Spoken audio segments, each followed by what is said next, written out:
Face à la demande énergétique et aux besoins industriels croissants, l'Afrique promeut un modèle de développement plus équilibré, combinant l'expansion des énergies renouvelables, l'exploitation des hydrocarbures et la transformation industrielle. Selon l'Africa Finance Corporation, les réserves de capitaux nationaux sont passées de 4 000 milliards de dollars à 4 400 milliards de dollars, dont environ 600 milliards de dollars dans les fonds de pension et 400 000 milliards de dollars dans les actifs d'assurance, témoignant d'une capacité de financement croissante mais sous-utilisée.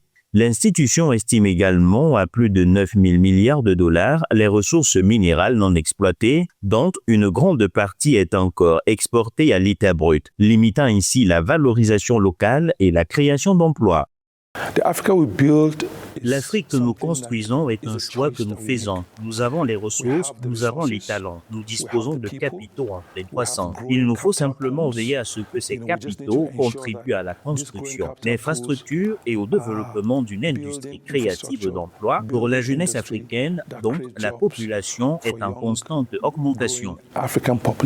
L'énergie demeure un élément central de cette transition. Le continent recèle près de 60% du potentiel solaire mondial, mais des lacunes en matière d'infrastructures persistent, privant plus de 600 millions de personnes d'électricité, selon l'Agence internationale de l'énergie. Ces contraintes orientent de plus en plus les investissements vers des systèmes énergétiques intégrés conçus pour soutenir à la fois l'industrialisation et la croissance démographique. Au-delà des énergies renouvelables, l'Afrique, représentant moins de 3% des émissions mondiales liées à l'énergie, poursuit sa stratégie énergétique diversifiée, notamment par l'exploitation des hydrocarbures, afin de répondre à la demande croissante et de soutenir la croissance industrielle. Le renforcement de la valeur ajoutée, l'élargissement de l'accès à l'énergie et l'amélioration des capacités industrielles sont considérés comme des leviers essentiels pour convertir les ressources de l'Afrique en une croissance économique durable et en une création d'emplois à grande échelle.